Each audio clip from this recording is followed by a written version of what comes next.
All right, what is up, sports fans? We are back for another episode of The Fan in the End. I'm your host, as always, Stephen Rychel. To the right of me, the man on the mic, Mr. Marvin Powell III, and beneath me, the big man, as always, Mr. Ben Troupe. Fellas, how are we doing this Wednesday morning? It's all good, man. Happy to be here. Let's do Bless. this. Always happy to be here. Let's do it. Yeah. A lot of midweek shenanigans, as always, here on the South Florida Tribune. So let's kind of dive right into it. We were talking a little bit beforehand about but right before we popped on, I'm just going to kind of jump right back into that. Was it the right decision for Nick Sirianni to sit the starters last week against the Washington Commanders and kind of give some of the guys a much-needed rest, a kind of makeshift bye, so to speak? I'm going to take about it, a few different ways. One, the Washington Commanders were still awfully wound up, from all the extracurriculars that happened at the end of the last game 2 weeks ago, right? You're getting ready to play for the possibility of being able to go back and try to attempt to win back-to-back championships. You have an offensive line that's been banged up, a defense that's been out there an awful lot this year. You do leave you do leave the possibility of earning that 2 seed with the Bears falling to Detroit last week. You can't foresee those things happen. They did accrue a couple injuries on the field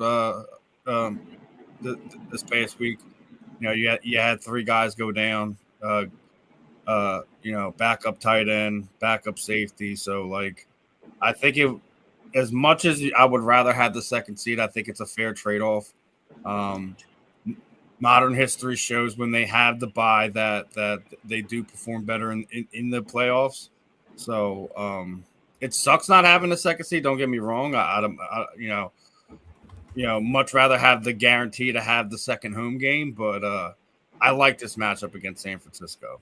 I think it's a better matchup. I think it's something to get this team fired up about. They need a reason to be fired up at this point in time because we've seen how they've been just hot and cold throughout the year. Especially on the offensive side of the ball. I hope the offensive line really shows up. I mean, everyone's been talking about the offense this, the offense that. I think it starts up front. You've had Lane Johnson out for a period of time. You've had Landon Dickerson out for a period of time. You've had Cam Jurgens out for a period of time, and you've seen the effects of that with their play. I think the unit as a whole, I think we can all agree they were the best offensive line in football last year.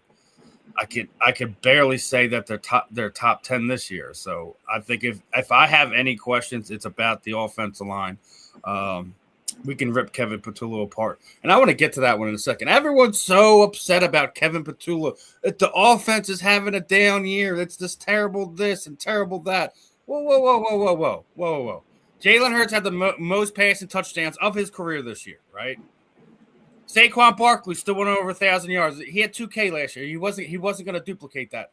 Both AJ and Smitty had 1,000 yards receiving. That is the first time in Eagles history that they had 3 consecutive years with their number 1 and number 2 wide receivers going for over 1,000 yards.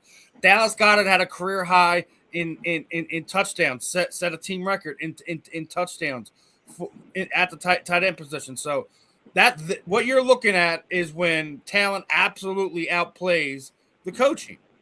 We could sit there, there's plenty of stuff that leaves to be desired about what Kevin Patullo's done with this offense in this season. But the players are still doing whatever is necessary to make sure they perform when it's on the field. So I'm not super upset about not getting the 2 seed, but the offense is better than a lot of people are giving them credit for.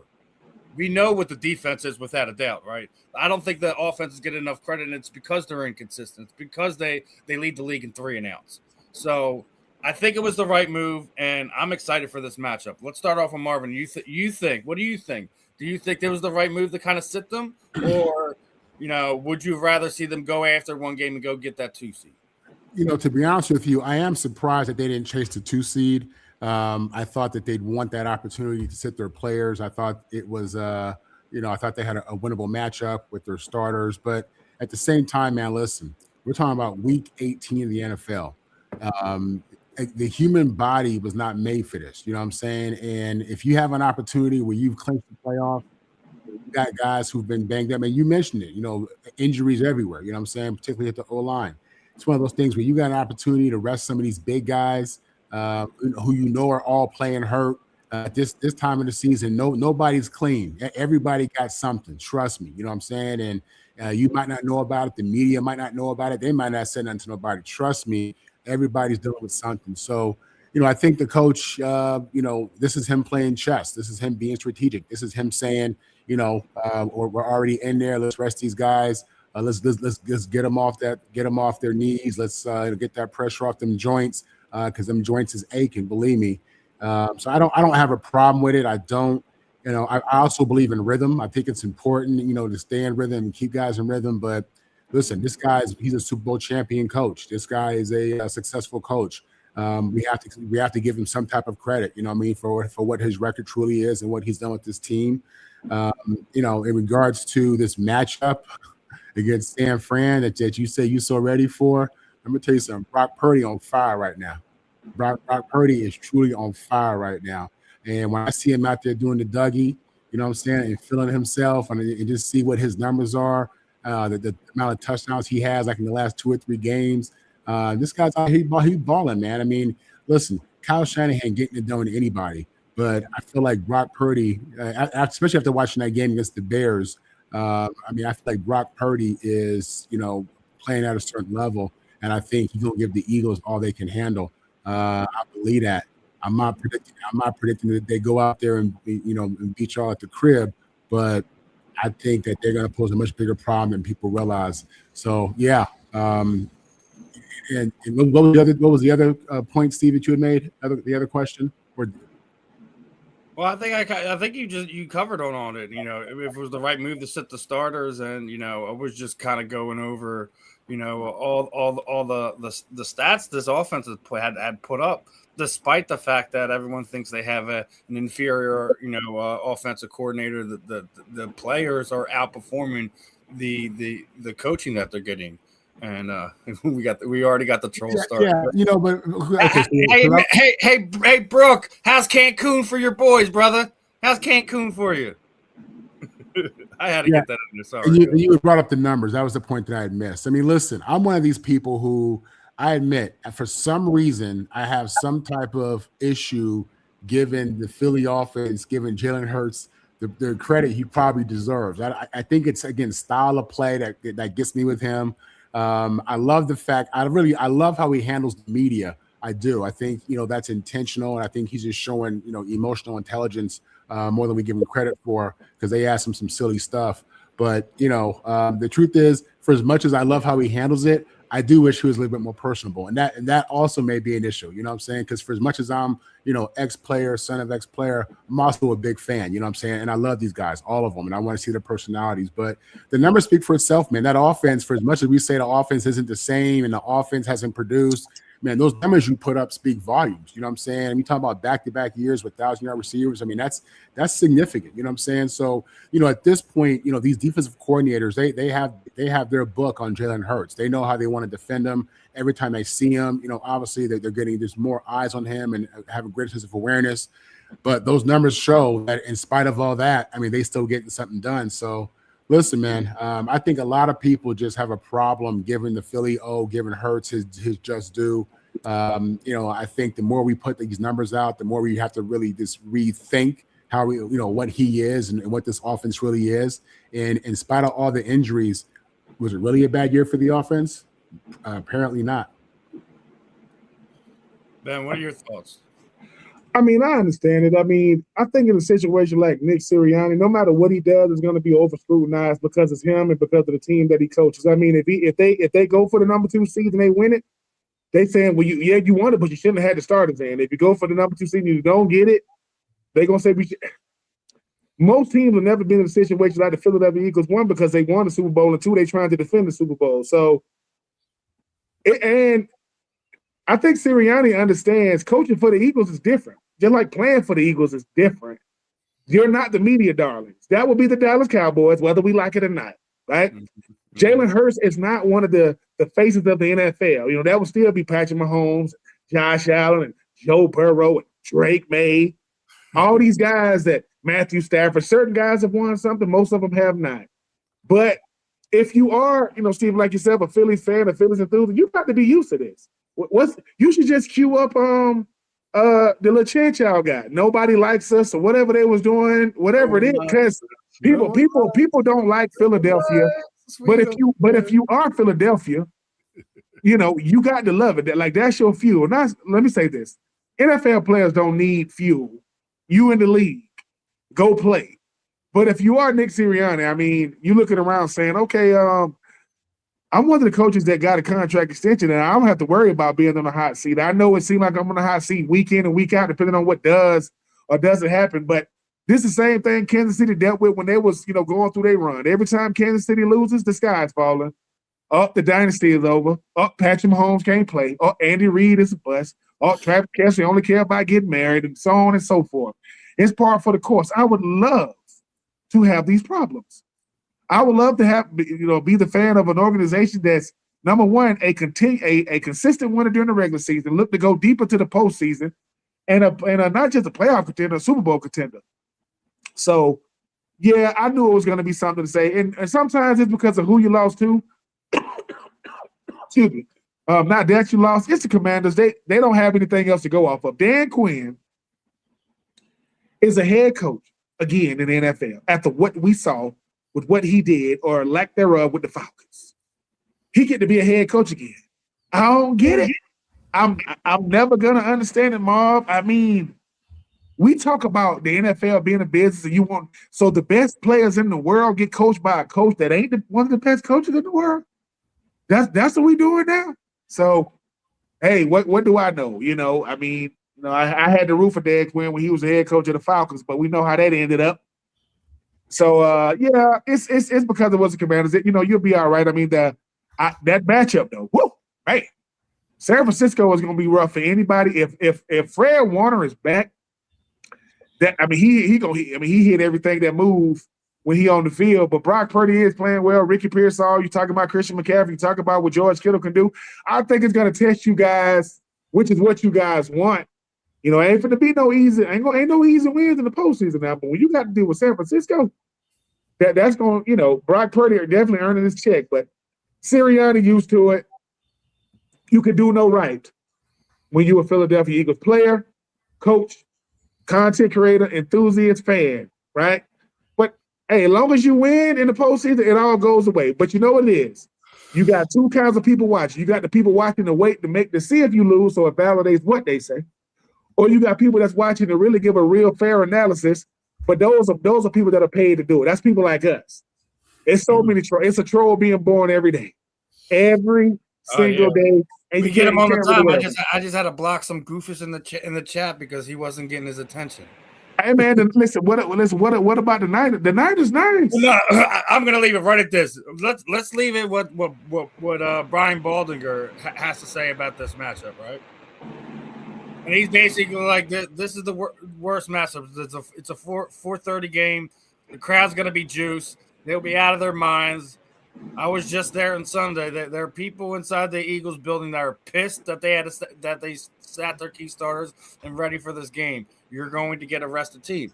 I agree with him on that. I think that there are a lot of the players at least are like, you know, they wanted to go out there and perform and do their thing. And let's remember, it kind of had the same situation at the end of last year too, right? Didn't have a real shot of getting the 1 seed. They sat Saquon down. He didn't go after the rushing record. All those things. So I think we are going to get I think out of all the wild card matchups, I think this is the one we should circle. I'll tell you like this, man. The one thing that I think about, and I hope it wasn't the case. I hope sitting some of these dudes didn't impact their incentives and their bonuses. I'm hoping that these are conversations they have with the players and individually, and you know, because I've seen some shady stuff go down with them bonuses and these coaches not. I know we talked about that last week, right? Yeah, that's a real thing. So at least it was back in 1999. I think, regardless of the rest side of the thing, this game is going to be exciting. Like, you had people asking back in 2009. They asked Kyle Shanahan, Matt LaFleur, and Sean McVay, whose defense is the toughest to attack. They all said one man, Vic Fangio. So listen, I think when it comes down to it, Eagles win the turnover battle. They win this game. You look throughout the play, what the story is of this playoffs going to be for the Eagles. If they win the turnover battle, limit mistakes, they win these games. Point blank and period. They have the pedigree. They have the defense. You don't make mistakes, you win in the playoffs. I'm just going to leave it at that. Look, we were talking about this last week. The 49ers are one of these stories in the NFL this season that you have to look at. But we also have to look at they had a last place schedule. Same reason why I'm not going to give New England any real love until they win a few games, right?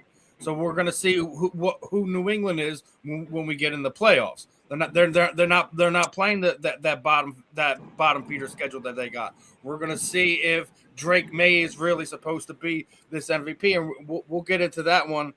Let's get into that one. What's y'all making name? What's the name? Number 52, Bond. 53, yeah, Zach Bond, yeah. Zach Bond. Listen, the matchup is going to be Zach Bond versus C-Max. That's going to be the matchup because I believe he matches up well with him. You got to have an athletic linebacker to deal with a guy like C-Mac. We talk about one-on-one. We talk about in the run game. We talk about in the pass game. And, Blankenship being out is going to hurt because you need somebody in the back end, nothing cheap, nothing deep. Keep everything in front of you. And George Kittle. That's what they said. And the safety that played in his position is the one that got hurt. Well, the thing for everybody talking about don't play your starters. Listen, it ain't but so many bodies now on game day. Mm-hmm. And yes, if you are a backup, you want to play. Make no mistake about it, you want to play. But backups also start on special teams. So I'm starting on special teams, and then I got to run right back out there on defense. I'm not saying it's a complaint because every football player has earned the right to get out there as a starter. Let me start by saying that.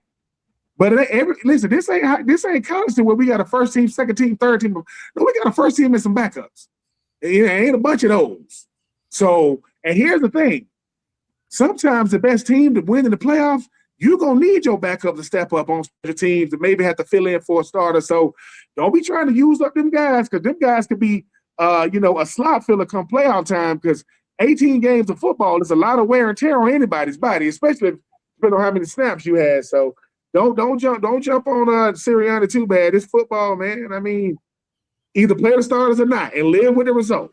Because if you don't, but the 49ers, there are three teams in the NFC, ain't nobody stepping up to play. The 49ers, the Eagles, and the Seahawks. Ain't nobody, well, let's play them. Well, you got the Eagles and the 49ers, and come this weekend, we'll see what happens. I think it's going to be a thriller, though. I think it's going to be a thriller. Yeah, I think it's going to be like 24-21. It's going to be a 3-point game. I don't think I think this is going to be a defensive battle in the first half of it, and then whoever wins the second half of the game probably wins the game.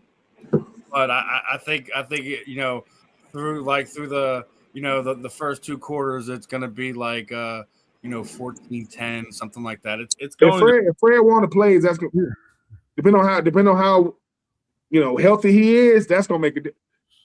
So that, I mean, is that really him? That video climbing up that thing, is that really him? Like, you seen the video, the guy climbed up like a pole. I don't know what it is, like at a stadium. Is that really Fred Warner doing that? Have y'all seen this video? No. I'm not sure what the video you're talking about, bro. But if I find it, I'm gonna put it up. You seen him doing like the little Super Saiyan martial arts stuff? Is that him on that bag? Y'all ain't seen this stuff? No.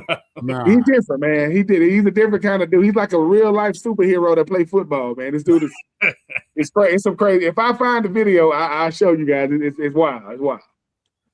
Okay. So, yeah, you're right, Eddie. Keely Ringo, after that game, man, he needs to. I'm surprised he still got a He still got a spot in the team after just Josh Johnson walking in there. But Janorian Bennett, man, he's a handsy man. He, fellas, I'd watch your wife around him because he likes to hold on to things. But I want to go over two things real fast, right? The season's over. We're seeing how things shake off in the playoffs, but I want to get your guys' thoughts on this. The perennial contenders for this year's MVP voting seems to be Matthew Stafford and Drake May. This is how they shake down, right? Do you feel that the young gun May might steal this from the grizzled veteran Matthew Stafford, even though Matthew Stafford had a ridiculous amount of touchdown passes this year, 46 touchdowns, right? But I think his performance over the last few weeks, the fact that the Rams went from the 1 seed to the 5 seed there, or I believe it's 6 seed. Sorry, having to play Carolina now. They've lost to Carolina within this last month. I think plays a factor into it, unfortunately. But if you're asking me what my vote is, I think Matthew Stafford should get it because the years he was playing on his back, playing in Detroit, the beatings he's taken down there, and to see him kind of get a second light there in with the Rams and the seasons he had, the number, well over 4,000 yards passing, things of that nature. Being in that NFC West which is produced 3 different playoff teams, I think should put them in there. Again, nothing against Drake. We were already talking about it last night with the ridiculous comparisons we had to do, but they didn't have a first place schedule to go against the tougher competition. And memory serves me that they were 0-2 against playoff teams. So I like Matthew Stafford to be the MVP. I hope he wins the MVP. I want to get your guys' thoughts on this. Ben, is Matthew Stafford this season's MVP in your mind? Yes, Matthew Stafford is the because I always look at style of play. I look at the conference that you play in. Nothing against Drake May and what they was able to do this year. But how many people you think Drake May is a better quarterback than Josh Allen? No. And the reason why I say that is this. Look, numbers can't be the reason why you win the MVP. If that's the case, Josh Allen don't win it last year.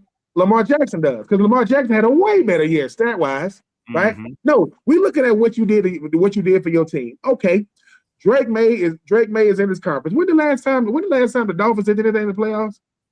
Okay, the Jets they done went through a lot, right? They've so we talking about the 2 teams that make the playoffs every year in that division every year, right? Mm-hmm. Everybody said that San Francisco had the easiest schedule. No one knew how good Seattle was. And it came down to the last game of the year to decide who won the division.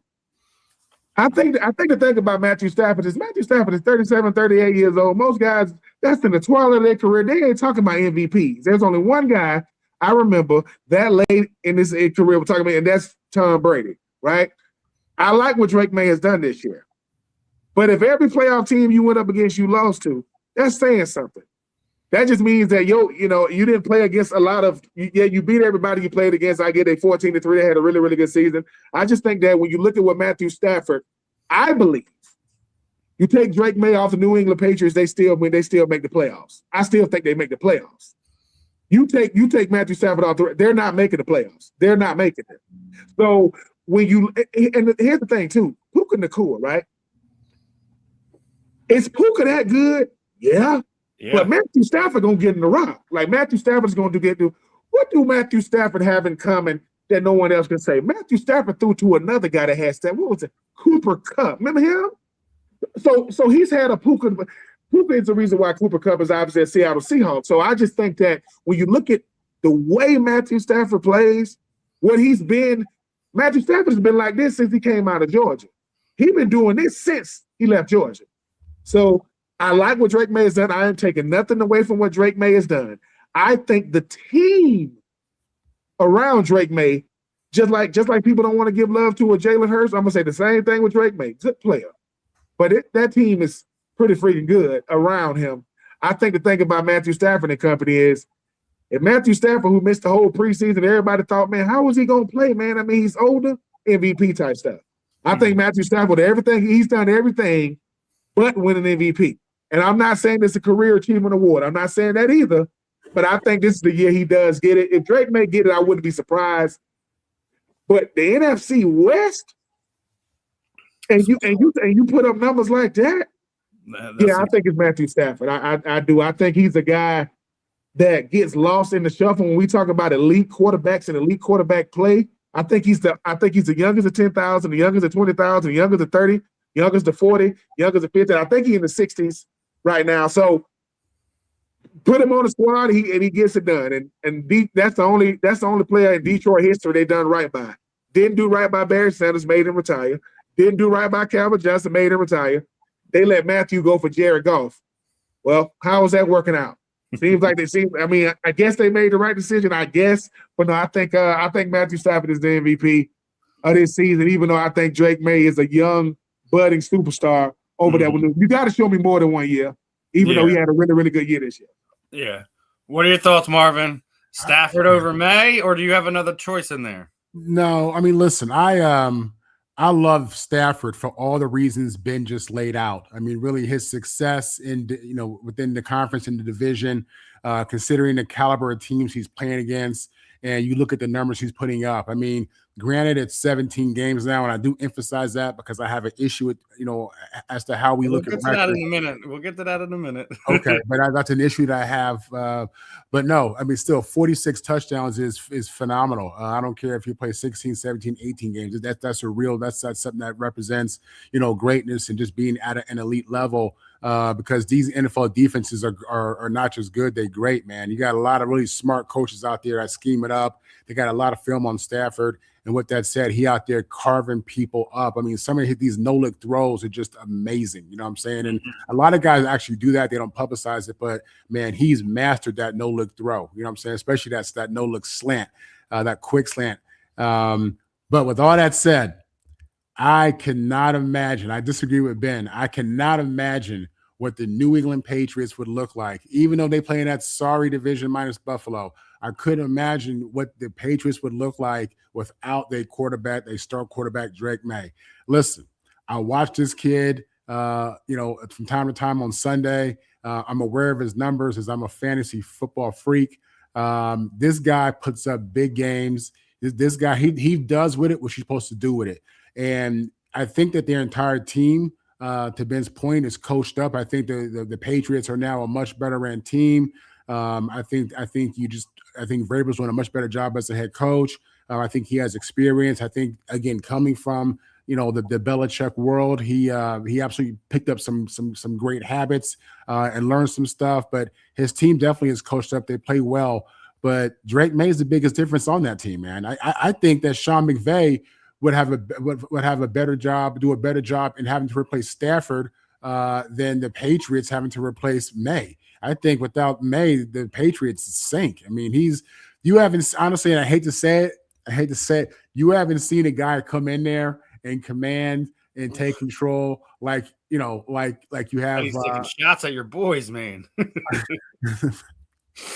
They would, and I thought that, and actually had thought that they would be the Jets. So that's what I'm saying. I mean, listen, it's Brady-ish how he's such a factor. You know what I'm saying? Belichick's a 500 coach without Brady. You know what I'm saying? You put in a competent quarterback, a high-level quarterback, and no, he's not Brady. I'm not putting him in that conversation, but things that he's doing to me are Brady-ish. You know what I'm saying? Just being that you're the single biggest reason why your team is what it is. So this kid's in the middle of a phenomenal year. I think people really aren't looking at them seriously enough. I mean, I think he elevates the whole team. I do. So for me, I'm looking at May as the MVP. And I think Stafford is, having an incredible year. The benefit to being a veteran quarterback, if your body can hold up, is the game continues to slows down. he's watching this thing go out like it's the Matrix. You know what I'm saying? He's seeing it so slow. You know what I mean? He just carving people up. And as a fan of the game, I appreciate that. I love watching them play. But man, I couldn't imagine. You look at how good the Patriots are, how good they've played at times, and what they can do potentially in these playoffs. I couldn't imagine them without Drake May. Yeah. Listen, again, I'm not trying to like rain on the Drake May parade. I'm really not. I just think that Matthew Stafford has the better numbers. He's playing in a tougher division. Literally, you have 3 teams in the playoffs over 10 wins. Over 10 wins. Not at 10 wins, over 10 wins. So, I mean, you got to show something into that. So, I think Stafford edges them out, but I don't think it's like a runaway where Matthew Stafford's going to get like 40, 47 votes and Drake May barely gets a handful. I don't think it's going to be like that. I think it will be a close race, but Matthew Stafford takes the edge there. And as we're talking about some of those postseason awards rather, I want to touch on the Rookie of the Year, right? And we got a couple candidates there. The McMillan down there with the Carolina Panthers obviously got them into the playoffs. Doesn't have the 10 plus touchdowns, so I think that might play into it. Just barely over 1,000 yards. Jackson Dart, though missing 4 games at least. 24 passing, 24 total touchdowns rather. Only threw 5 interceptions. That's almost unheard of for a rookie, and almost threw for over 3,000 yards. Now we were talking about Tyler and those New Orleans Saints last night, what he accomplished during his time in there, and we were just talking about the Pats. We got to talk about Trayvon Henderson, right? Over 1,000 all-purpose yards, has the 10 touchdowns. I think that's one of those key marks, right, that you have to sit on there when you're talking about that Rookie of the Year. Jackson Dart, I think, is kind of the guy that's going to run away with this. The New York kid, right? That location matters when it comes to some of these things sometimes, and the fact that he missed 4 games and still kept it under 10 interceptions, I think might kind of give him the upper hand. But I would not be surprised if they wound up giving it to somebody like Trayvon Henderson. What are your thoughts, Marvin? Rookie of the Year. Yeah, really impressed by Trayvon Henderson. Over 1,000 yards, total offense, 900 rushing, 200 receiving. Really just showing you, he's a complete back. You know what I'm saying? And that's outstanding. Old school runner, runs hard, runs tough. And he definitely was a breakout guy. With that said, it is no question that the former USC Trojan, the former Ole Miss Rebel, Jackson Dart, with his 24 touchdowns, should run away with Rookie of the Year. I'm gonna tell you right now, I've loved watching this kid play since he was at SC Ole Miss. He was a great college player. He plays, this really tough old school game. But this dude, he needs to change his style of play. I'm gonna tell you that right now. Listen, these NFL quarterbacks are not built like defenders. They don't train like defenders. There ain't no Cam Newtons out there, and he ain't Cam Newton. And even Cam Newton went down times. He makes a good point in here too, because Dart didn't play with Neighbors this year. Could you imagine if he had? That's what I'm saying. Neighbors? Listen, he absolutely is one of those rookies that came in really ready to play. He had great coaching, definitely by Lane Kiffin. Lane Kiffin, you can definitely say is a quarterback developer, and that time at Ole Miss really impacted him. He had a bunch of starts in college, so he came in playing at a high level. But yeah, he's the Rookie of the Year, man. I love Tyler Shark from New Orleans. I think they have a guy that they can look at going into next season. And without question, the receiver out of Carolina, you put up 1,000 yards, 70 receptions, and allowed Bryce to have somewhat of a breakout year, if you will. But yeah, Jackson Dart, man, really great for that city. Him and Scatterboo and Neighbors. I mean, they have something there. They got to figure out their leadership, obviously, with the head coach position as it's open. But Dart looks like he could be somebody. You hear a lot of talk about whether they should let him go, because you got a couple quarterbacks in this draft and, whether they should move on. But no, this guy has given you Yeah. Oh yeah. He's injected life into that city where there has been none. He saved their GM's job, point blank and period. If it wasn't for Jackson Dart this year, Joe Shane would be on the unemployment line like half the other GMs and coaches just got fired over the last 48 hours. Yeah, listen, I heard him, and I believe I want to say it was Mad Dog Radio. They had some people in there talking about, should you focus on this draft? I may have been Stephen A. Smith, but I think if you can get that recklessness out of him, that thinking he's a fullback, get that out of him, coach that out of him. I think you got a dude who's very special as a thrower, and he's a good athlete, leadership, rookie of the year for sure. All right, Ben, your thought, is I love what Henderson did. I mean, when they finally put him into the lineup, I mean, he was obviously a threat. First, running back kicks, and then you look at what he's meant to that running game and to the passing game. Kind of created balance for a guy like Drake. Man, when I got a guy I can hand it off to or just throw it to out the backfield. Tyler Shuck, to me, is the guy in New Orleans. It was never about Tyler Shuck. It was who everybody thought was going to get drafted there was Shedeur. So he got caught up in that wash, which he really had nothing to do with that. You mentioned Jackson Dart and what he's meant to that new to that Giant franchise since he got inserted to the lineup. Cam Scatterboo gone, Malik Neighbors gone. I mean, I know that Wandale said he might want to come back, next year having over 1,000 yards. But to me, I think it's Ted McMillan. And here's why. You talk about a guy who went in the top 10. People's thinking, dude, Arizona receiver. I mean, is he going to be ready to be a number one? To be a number one receiver in the National Football League means you finna pull that safety to your side and you might get double the line. And the NFC South for a team that has Carolina Panthers wasn't going nowhere fast. They had Xavier Legette, second-year first rounder out of South Carolina. He didn't do anything. You talk about a guy in Coker, who came back out off of injury his second year. He was okay.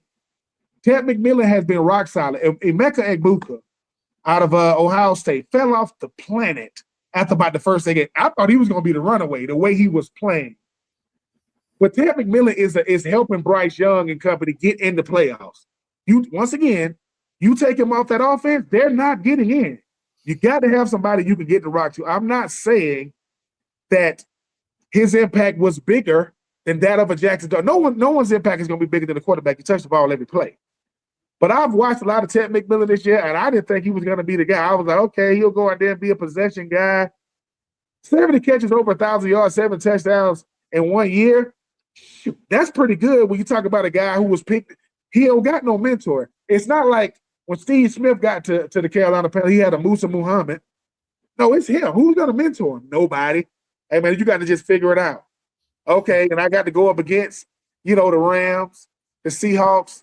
You got to go up against the Eagles, the Cowboys, the Commanders, and he's found a way to be super duper consistent. So to me, I think it should, because starting week 1 and being consistent to week 18 got to mean something. Now, Jackson Dart going to be looked at the same way Vince Young was in 2006 when he came to the Titans. A guy that didn't start, but they're going to say what could have been had he had his weapons. And we get it. But I agree with something you said, Marvin. Somebody going to have to sit that young man down and go, do you know how to slide?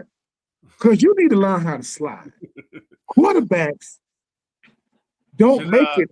Quarterbacks don't make it the league wrong right now. I send him down to spring training with the Mets or something. Be like, listen, he's a good player. I mean, I wouldn't be. To me, it's a 2-man race out of McMillan and Jackson Dart, but I would give it to McMillan for the simple fact that most teams, if you got a number one receiver, that ain't a running game, but that's a guy that bails you out of bad situations. You're going to take him in one-on-one situation, and he's going to win them 50-50 balls.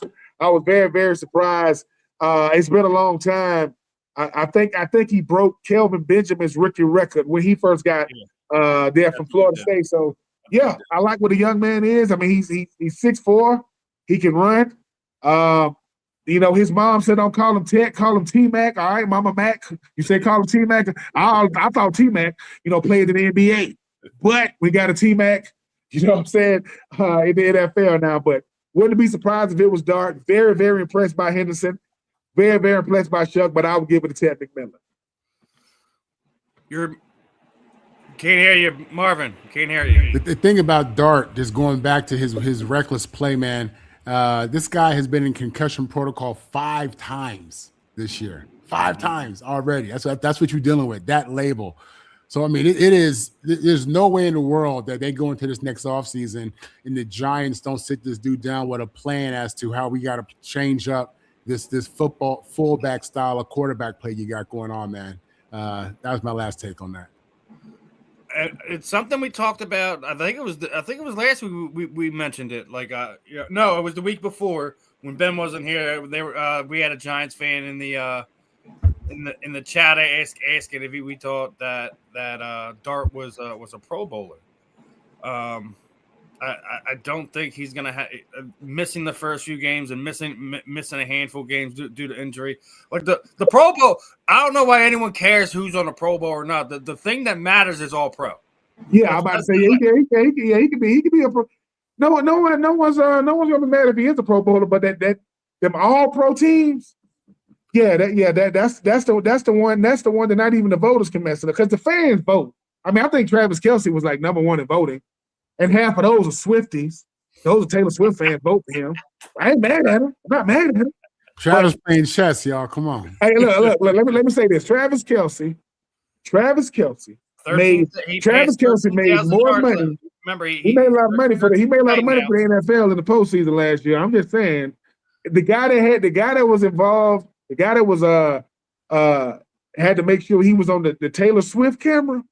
She got a lot of airtime. I ain't mad. Look, I'm not mad, man. Celebrities marry celebrities when it makes financial sense. It makes sense. And you think if they said Mr. Swift, you think Travis Kelce gonna get mad at that? No, he shouldn't. He shouldn't. No, he the only thing you might say is that you guys can call me Travis. That'd probably be the only thing he'd say.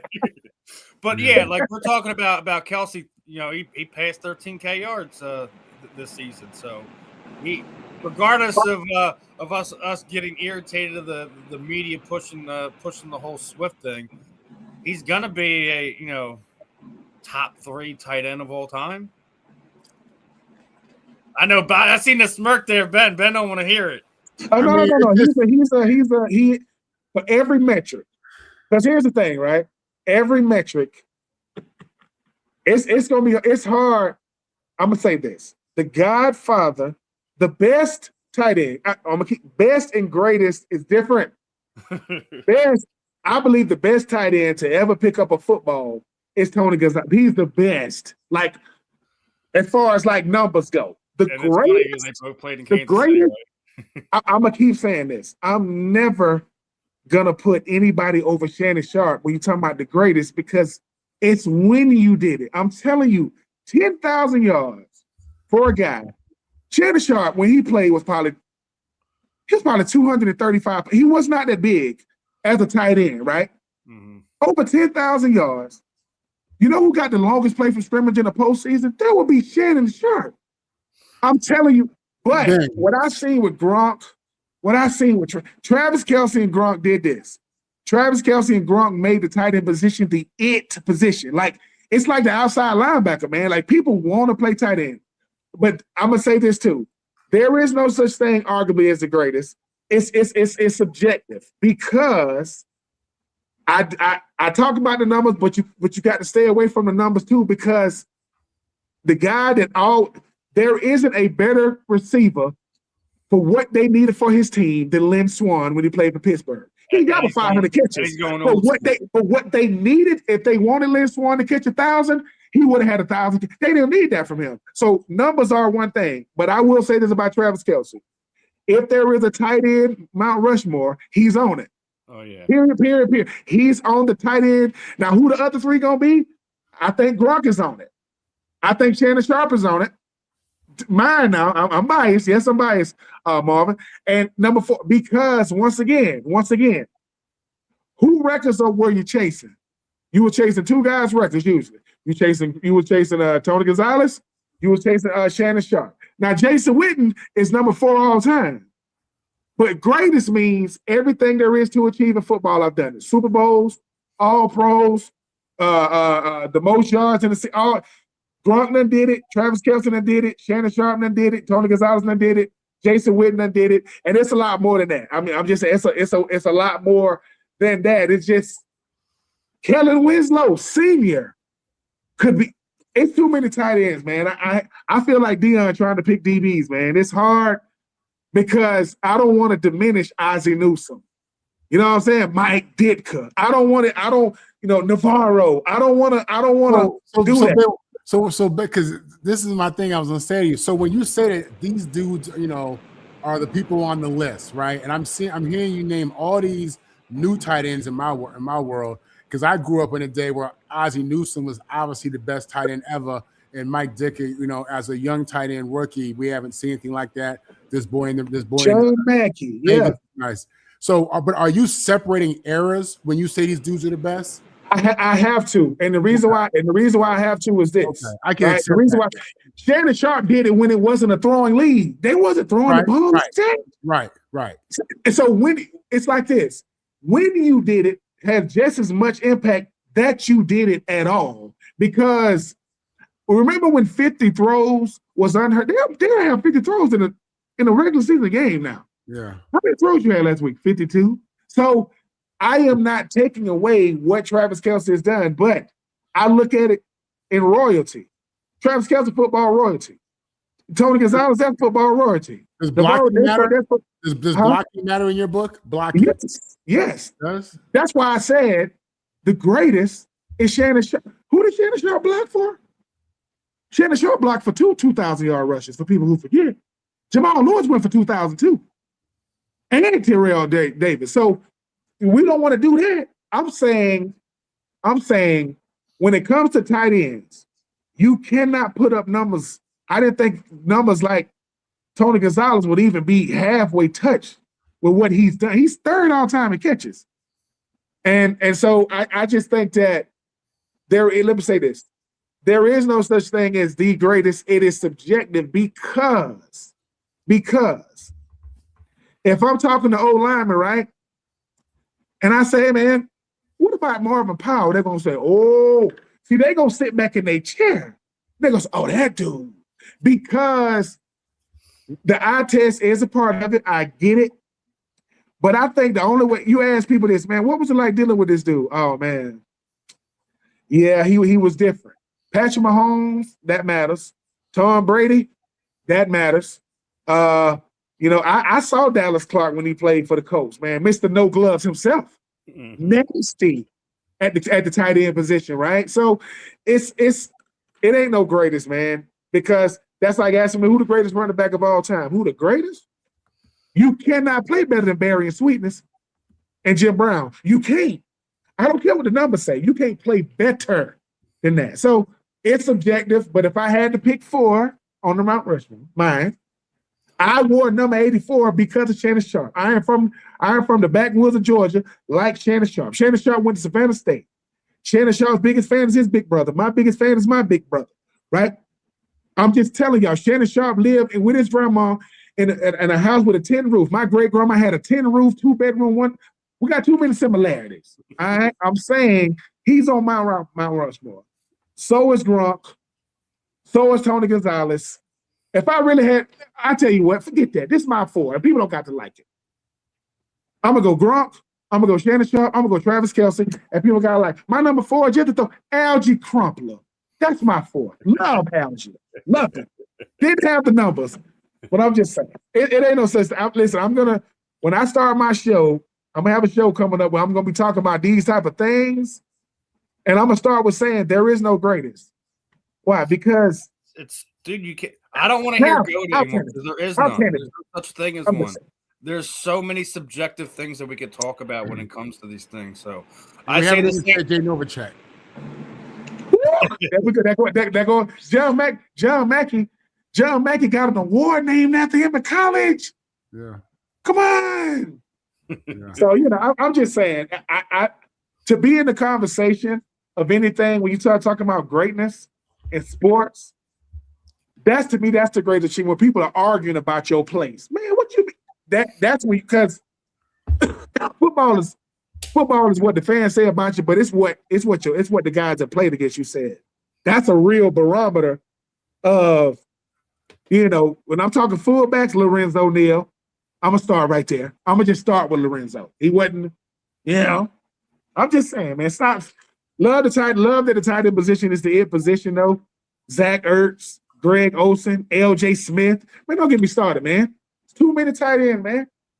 Trey McBride has the most catches in one season for a tight end, and no one cares because he plays for the Cardinals. He had 129 catches. Yeah, he broke Zach Ertz's record. Man, Trey McBride, man. Listen, man, come on over to Death Row. I mean, Atlanta, man. We'll take care of you. Take care of you over here. He said Death Row. Well, and speaking of Death Row and things of that nature, man, the coaching and GM turnover over the last few days has been absolutely insane. All right, we already knew what was going on with the Giants. Your drafting team, the Titans, let go their boy. Your hometown love fired both the general manager and the coach. Cardinals fired Jonathan Gannon. Browns fired Stefanski. Anyone with two eyes can see that was coming as soon as the season started.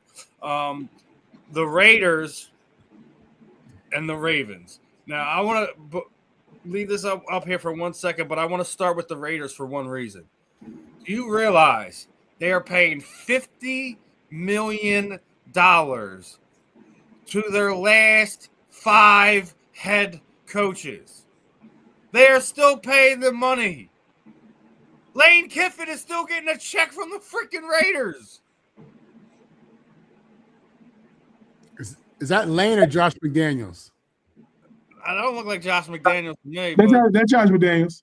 Yeah. All right, so I got that John right. Gruden. But it's supposed to. But man, if Lane is still getting a check, I was on the team that Lane was coaching. I was on that team. Hey, Gruden's still getting paid. Ben, you said we're in the wrong profession. I'm just once again, Marvin. We are. It's like they don't let the coaches do post game. You know, when they get fired, they don't let them do no press conference because you got to act like you mad. Yeah, man. When I got the call, he's next. Eddie. Sorry, man. I got to go. The plane is gassed up and ready to go. We got to go. Todd Bowles is next. I don't care what they're saying. They're waiting for the right situation to come upon them. But you're talking about shocking things there, Eddie. My most shocking thing was the fact that Harbaugh was fired at all. I was blown away. Not only that, right? When he was fired, there was only 6 coaching positions available, but he's gotten 7 phone calls. So somebody who has a coach right now, the front office gave his agent a call and seeing what would take to bring him in. I hope it was the Jets. I hope it was the Jets. For real. I do. I would have to say out of the list of names that are there, Harbaugh and Stefanski probably should be at the very least the Giants' first 2 options, right? Oh yeah. I believe that stuff that we had talked about as soon as they let Dable go, that they are bringing in Antonio Pierce for an interview. I would love that. You would think so. I think that works out with what they're trying to do. You know, you let Kafka continue to be the offensive coordinator. You keep them there, and let Antonio Pierce bring some violence back to a very good, defense they have there in New York. People don't talk about it enough. They have edges. They've got interior defensive linemen. Their whole problem is just their back end right now. So I think Pierce should be so.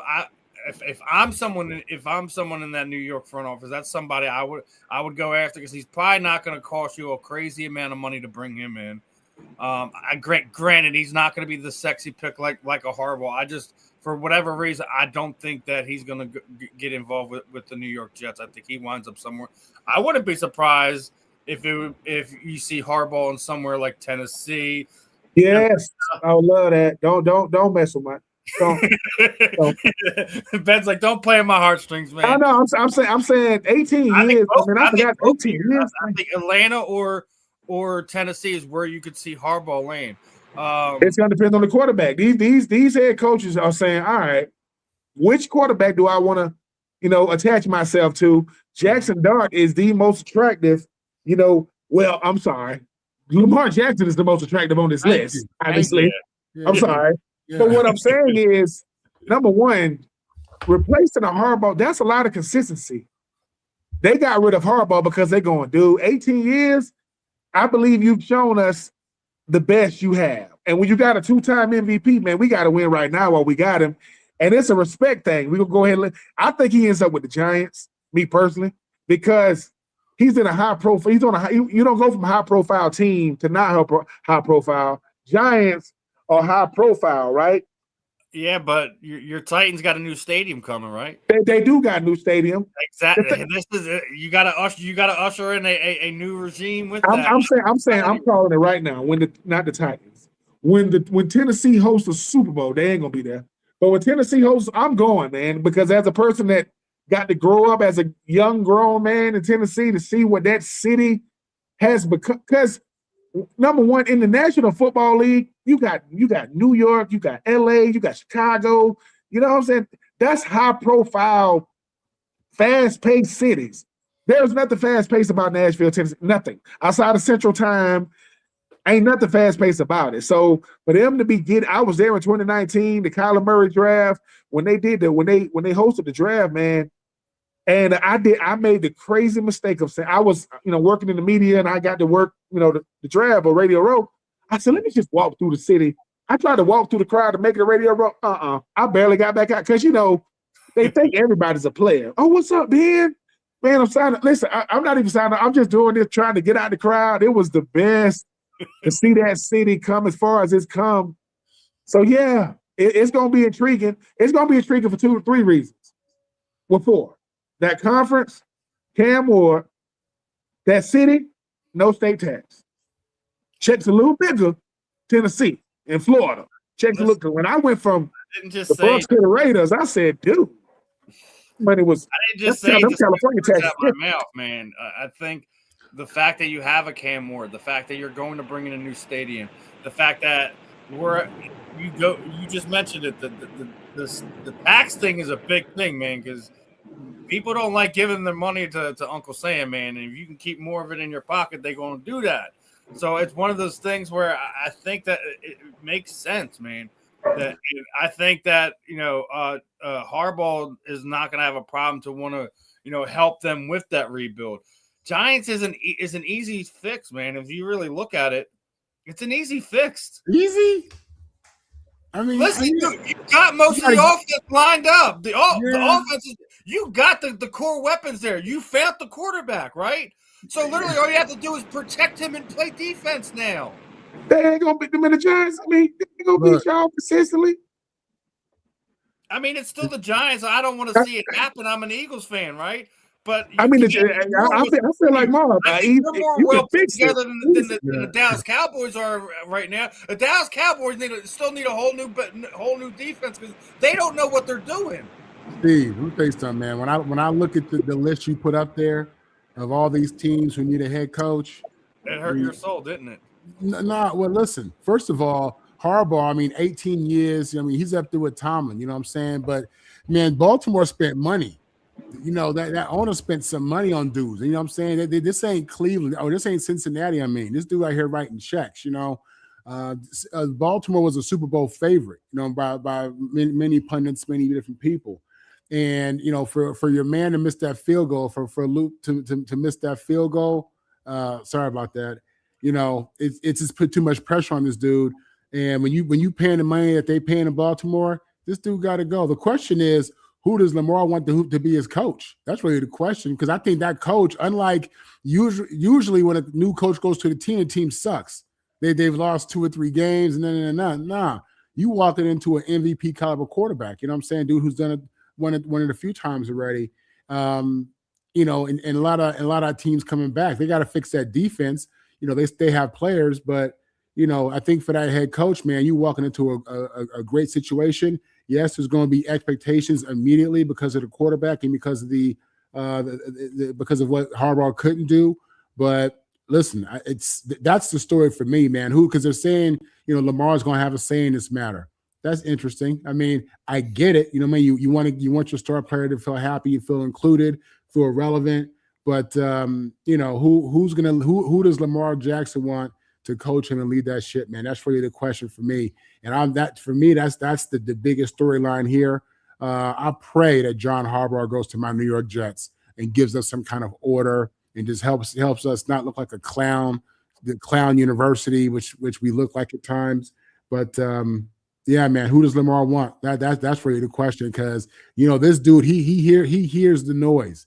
He knows, Lamar, you need a championship. You need a championship. You know what I'm saying? Don't be one of these quarterbacks that have all the individual this, individual that, and the stats, but you ain't got no championship. So, no, man, he wants somebody in there, man, for sure, that he feels comfortable with. And I'm just curious to see who's that going to be. Who does Lamar Jackson really want as his head coach? That's the question for me. Man, and thoughts on the Raider situation, paying $50 million. Listen. This tells you they got it. Well, that ain't nothing. These dudes ain't listen. I'm just gonna say it like this. Let's be honest. Ain't nobody who's just fired, released, anything is looking to go to Las Vegas for any reason right now. They don't have a quarterback. They have a few guys there. You got a tight end, you got a running back, you got one of the better edge rushers in the NFL, and that's about it. Fernando Mendoza. They maybe have three guys. Fernando. They had the number one pick, and it's Fernando Mendoza. It got to be. Right? Them two was going to be looking I'd for find somebody who's crazy with them and make a trade package. I mean, everybody wants the Raiders. It's rough. Look, the Raiders go back a long time of being really bad. Drafted a quarterback number 1 overall. Does anyone remember what happened? Well, they drafted who? Jamarcus Russell. Yeah, I was out there with him. I was out there with Jamarcus Russell. I was out there with Darren McFadden. You couldn't get him right, huh? You couldn't get him right. Here's the thing about the Raiders, right? It could be different now. I don't know what Mark Davis wasn't allowed to show his face when his daddy was alive. When Al was alive, Mark Davis was at his mansion somewhere. He wasn't around the facility. The thing about the Raiders is the Raiders used to be one of the best cultures in football. The silver and black. And now it's just my nephew told me, my nephew was like, and my son, they was like, oh man, I don't even like their color scheme. You don't like silver and black? What? It's just, I don't know what it's gonna take. Like, I don't know what it's gonna take to get the Raiders on track, because the Raiders have always had flashes of talent. They've always had talent, but their front office, man. Like, everybody wants to talk about the front office of the Cleveland Browns or the Cincinnati Bengals. The Raiders ain't far off. That front office is rough. I remember when I was with the Raiders, they used to have fruit for you to eat. They set the fruit out, but it's on the ground, like in like the little brown box they put the fruit in, like you get from like Sam's. The fruit was rotten though. I'm like, hey, bro. I said, why is this rotten fruit on the ground? They was like, no, that's for us to eat. What? I'm serious. I'm like, what? Yeah. I mean, we had D'Angelo Hall at one corner, Nnamdi Asomugha at the other corner. I mean, we had Darren McFadden at running back. We had Javon Walker at receiver. We had Zach Miller at tight end. Jamarcus Russell getting drafted by the Raiders is like getting drafted by the Browns at quarterback. It's not that big of a difference. If Jamarcus Russell gets drafted by another team that could develop him, like Kirk Morrison, who I played with him, I know he got the infamous story of they gave him the CDs and told him to take him home to see the film and wasn't nothing on him. If I'm Kirk, I'm like, bro, don't do that, man, like that. Number one, everybody didn't watch tape. So saying about Jamarcus Russell, a lot of dudes didn't watch tape, but why would you even give him something that ain't got nothing on it? Why would you give me that? That's like a coach giving a player a fake, wristband. Oh, that's right. That happened with Stefanski. This year. That's crazy. It wasn't something that happened 10 years ago. That happened this year. Marvin, you ain't never heard of that. You wouldn't give a kid a fake wristband and Pop Warner. Yeah. Not alone the NFL. I'm sorry, we gave him the wrong one. Why do you have the wrong wristbands? No. We just gave him the wrong. Why do you? Somebody went, put the plays on there, printed it out. He said it might have fell out. No, wristbands don't fall out. It's on my wrist. Tight. What are you? I'm telling you about the nonsense that went on in Cleveland with Kevin Stefanski. If Kevin Stefanski didn't have, quote, the reputation around the league, he wouldn't get another head coaching job with the way he did with Shador. Shador ran him out of town. They said, all right, you want Stefanski, you want the quarterback? I want the QB. I can find somebody to coach him. So Stefanski going and watch Stefanski end up in Tennessee. He just gonna flip. He gonna say, hey man, I want Cam. I get the number 1 overall pick since I ain't never seen a coach as Stefanski is the reason why Baker Mayfield got traded. And he the reason why Shador had a fake wristband. Man, stop. That's insubordination. If I've ever, that's negligence. That's conduct detrimental. That is just stubborn. I want it my way, and I'm going to do whatever I can to make sure it's my way. And that was probably the craziest story that I heard from the season. We heard a lot of crazy nonsense about like Shador in the draft and stuff like that. And we knew that Stefanski didn't want him, and it came from elsewhere. But man, when I heard that he gave Shador a fake wristband, yeah, I'm like, listen, that's the beginning of the end right there. That's it. You can't come back from that. And like, listen, it was probably one of the, when we look back at this season, that has to be like the top 3 craziest stories that we heard from stuff that happened, from the draft to the end of the season. So. And you're right, Ben. If Kevin Stefanski didn't earn himself some kind of cachet within and around the NFL, obviously winning Coach of the Year, he probably would not be any name mentioned on the coaching cycle this year.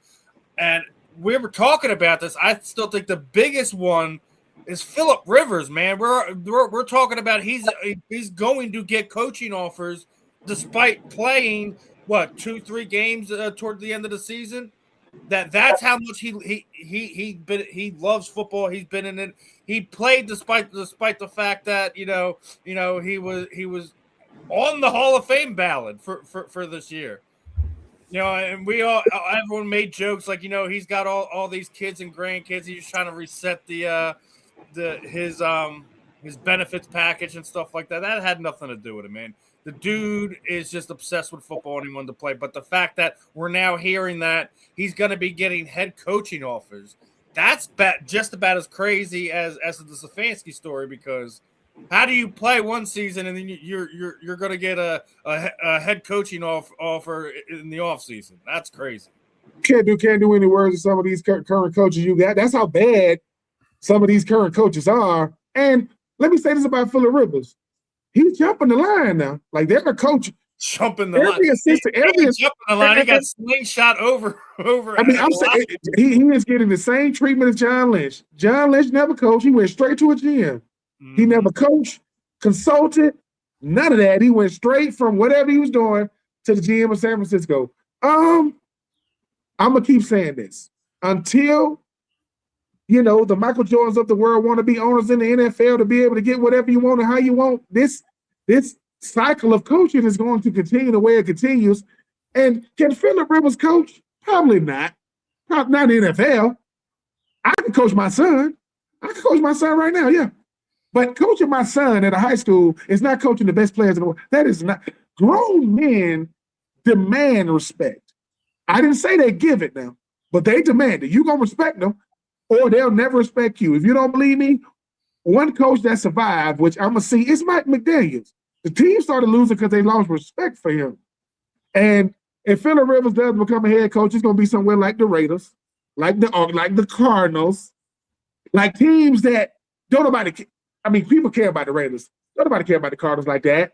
How many coaches have Kyler Murray got fired since he's been head coach? Is this what, coach number 4?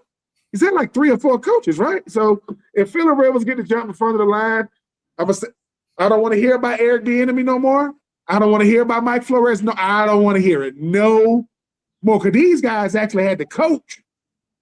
And I get it. Mike Flores said some stuff about Tua that he regrets. Coaches say things all the time. But I think you just if Phillip Rivers walk out of wherever he was living to Indy to head coach, man, I don't want to hear anything about. I don't know if this coach ready anymore. I think if Phillip Rivers is a head coach anywhere, it's gonna be the Arizona Cardinals. It better not be the Titans. It better not be the Titans, and it better not be the Falcons. Or I'm going up the flowery branch, and I'm gonna knock on Arthur Blank door, and I'm gonna say he's gonna say, "What you doing with that baby powder in your hand?" Smacking him. I'm just, come on, bro. We got to do better than this, man. I mean, act like you care about football in Atlanta, man. What do we? Come on. It's tough, man. I mean, listen, for me there are two thoughts here. First, it definitely is a slap in the face to all the other coaches who have been told that there's a process, who've had to go through the process, who've had to commit to the process. You know what I'm saying? Put these years in as an intern, you know, as a GA intern, and go up that pipeline. You know what I mean? But in the event that this is real, and you go from veteran player to now we sitting you down for formal interviews to be a head coach, then you set precedent, you know, and now you create an additional, an alternative path for former players. You know what I'm saying? Because you got a lot of players in the league. I mean, not a lot, but you have enough that are playing, you know, 13, 14, 15, 16 years plus in this league, have tremendous perspective, have tremendous understanding of the game, have been to multiple organizations, have a good idea as to how organization macro at least should be running. You know what I'm saying? So it should be ran. So yeah, you create a precedent, you create opportunities. You know, I think that leadership comes in different forms. I think people can have different type of experiences and be effective leaders in the end. I think that there's a tremendous difference between being a leader from a player perspective and being a leader from a coaching perspective. I think those are two different things. It's not the same. If there were anything close to all these former players in all the sports, football, basketball, baseball, they'd be amazing coaches like they were players. And that's not typically the case. You know what I'm saying? At least not at the head position. We've seen that across sports. So if I'm any team, I'm cautious just because this guy doesn't have, he didn't come up a coaching tree per se, even though he has a different perspective. If I'm a former player who's looking to be a coach, then I'm looking at this and saying to myself, I hope it goes down because because I think that, I could do a hell of a job as a head coach too, even without ever being a coordinator or an assistant. So it'll be interesting to see what happens. You know what I mean? Especially, you couple that with the idea that, there's been issue with the amount of African-American coaches that are in the league now. This doesn't help that case if it goes down. But again, I think it creates a path for players as a whole. So I'm gonna wait and see kind of guy right now. I'm glad you mentioned the African-American coaches, because at this point in time, I'm going to say that the thing that no one's going to say. I think the Rooney Rule is an absolute farce at this point in time. There's no rhyme or reason to it. 9 times out of 10, organizations bring in an African American candidate as their first candidate to just get it done and get it out the way and bring in whoever they want to bring in. I think it's an absolute joke anymore, and more people need to stand up and freaking say it because it's ridiculous. And I think we do have a lot of good young African American leaders of men that are coaches in this league, and they just don't get a fair share at it. They don't. The kind of stuff we see Dion go through. You know what I mean? Like the criticism that he gets and stuff like that, and you go look at the intangible things that he's done over there in Colorado. They have the highest GPA of any student athletes across college. His first thing is your grades, and he holds his players to a higher standard than what the NCAA does. So it's one of these things, man. Like just because this guy comes from this coaching tree or whatever doesn't mean that there isn't a better candidate out there. And I think at this point in time, it's been more than proven that the Rooney Rule is an absolute farce. It's a joke, and they need to revisit how it's going about, how it goes down, because I'm not seeing it. Like, Brian Flores probably should be the biggest name that we hear on this coaching cycle, and we just gone through it. We didn't mention them, did we? Right. And that's because that we're talking about the names that are being pushed right now. I think Brian Flores should be at the top of everyone's list right now. Yeah, but Steve, with him, you probably got some real collusion. He's suing the NFL. Them dudes is a brotherhood. They're their own fraternity. I don't know that any of these coaches are going to really step out and offer him a job until that whole situation is settled, done, or thrown out. Now, Eddie, yeah, his record isn't good, but how good is your record going to be when I think they had over 10 guys drafted in the first 3 rounds? Like that, he lost 3/4 of his team last season. So and yeah, like he doesn't have he doesn't have his two-way guy that was playing wide receiver and cornerback. He doesn't have his son playing there. The whole wide receiver core is gone. So he has a turnover, and now he just lost Marshall Faulk on top of it. He's coaching his own. He's going to lose Warren Sapp, I probably within this next year too. So his whole coaching staff is also going to be ripped out from underneath him. It's always not about the wins and losses, especially in college football. If you can develop the players and they become good professionals, you're a winning coach, in my opinion. Regardless. Go ahead, brother. No, I'm saying in Deion's, he's brought in so much money to that university. You know what I'm saying? Like he's, when you think about it, the enrollment's gone up. I mean, like 3 times the amount. The donors have kicked up money like they've never seen. The attendance at the games, they selling out.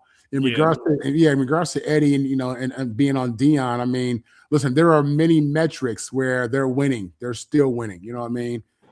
So don't jump on Deion if you don't know all the numbers. Deion, I mean, they love a Deion up there in Colorado. They understand that Colorado is the name of the business. That's their college football business right there. It's called the Colorado Buffs. And the thing about Deion is this: Deion is saying, okay, what were they doing before I got here? Forget the winning and the losing. What the Heisman's at? Oh, I already gave my Heisman. My business is booming. I'm talking about from the fans. Last time they had a big player in Colorado, what was it? Who was it? Rashawn Salam. Yeah, Cordell Stewart, something like that. Eric Bieniemy. What's his name? / Cordell Stewart. Yeah, so we just said Cordell Stewart. Yeah. I'm saying it's the thing about this stuff that's crazy is, right? This stuff is happening in real time, right? Like Marvin mentioned the process, right? So you telling me, okay, the process is you graduate from college. You usually start in college, unless you were a really, really good player in the NFL, and that coach will bring you on his staff, like Navarro Bowman. He's a linebackers coach for the Chargers. Obviously, he was under Harbaugh as a player when he was with the 49ers. So that can't happen. Mm-hmm. But the fact that Phillip Rivers is even getting consideration, it's like based off of, like, what is this based off of? Because he was coaching his kid's football team. When he was Greg Olsen. Let me check this out. This is a high school this is a middle school football team. The head coach is Greg Olsen. The defensive coordinator is Luke Kuechly. That is their defensive coordinator. Their running backs coach is Jonathan Stewart. This is a middle school team, right? This is wait, what? Yeah, middle school teams, they get invaluable information. But check this out. A dude named Captain Munderland that played a slot corner for the Panthers. He coaches high school football. And he said he asked Greg Olsen, why will he come to the high school as a head coach? He said, I don't know if I'm ready yet. That's a level of humility, one, that you don't see a lot. But number two, that's if somebody asked Phillip Rivers to be the head coach, these players gonna be like, what? Exactly. Like, I would do head coaching. Now, the we're guy we talking just about saw. crazy hirings, right? We're talking about crazy hirings. I Man, came across this one just because it's a relative Philadelphia name. I gotta mention it. Right? So we've had crazy quarterbacks in this city, right? Well, Coy Detmer was one of those quarterbacks that was during that wonky, early Andy Reid era, right? And his son, Coy Detmer Jr., has now been hired as the quarterback coach for the University of Michigan. And man, does he got the old school handlebar mustache going for him right now? Coy Detmer Jr. is the quarterback coach for the Michigan Wolverines. Hey, big football family. Big football family. Yeah, man. Football legacy. Ty Detmer, Coy Detmer. So now Coy's Coy's son Jr. is going to be the quarterbacks coach down there in Ann Arbor. So I got to tip my cap to him for that one. But this is what we're talking about. There's a path, right? There's a certain way you go about things. And somehow, I don't know if it's just media pumping this out or is it a legitimate thing, but somehow we're getting Philip Rivers mentioned in head coaching job situations is beyond me. Beyond me. I mean, I bet at this point, this is what it's going to take. It's going to take a former player that has a lot of capital, a lot of cachet, a lot of influence to be able to get, some money to be able to purchase a team. He's the majority owner. He makes decisions, and let him start doing stuff like this. Because people gonna be like, what? Because it's only look. I mean, what? I mean, what's the song? It's a problem with you. What? And it's a problem when you do it, right? Because once again, let me say this. Me and Philip Rivers part of the same draft class. I ain't mad at Philip. This ain't got nothing to do with Philip's name coming up. It has everything to do with the fact that when did we start associating good football play to good coaching? Man, I mean, what's that quote? What's that? I get that. Mike Singletary is arguably not the greatest. He's one of the greatest middle linebackers ever played. What happened when he was in San Francisco? It don't just happen that way. But let me tell you what I don't like about a Singletary. Garrett, what is it? Sean Garrett, former quarterback and a long-time Dallas Cowboy coach. Why is his name coming up again? I know. I heard Jason Garrett's get Jason Garrett. Yeah, Jason Garrett. Why is Jason Garrett's name being mentioned in anything? Stay in the booth, man. No, because this was not being said. Look, white guys being head coaches and mediocre, no one even cares. They get to keep going and going and going and coaching and coaching. Black guy gets 1 year, gone. He ain't ready. What you mean?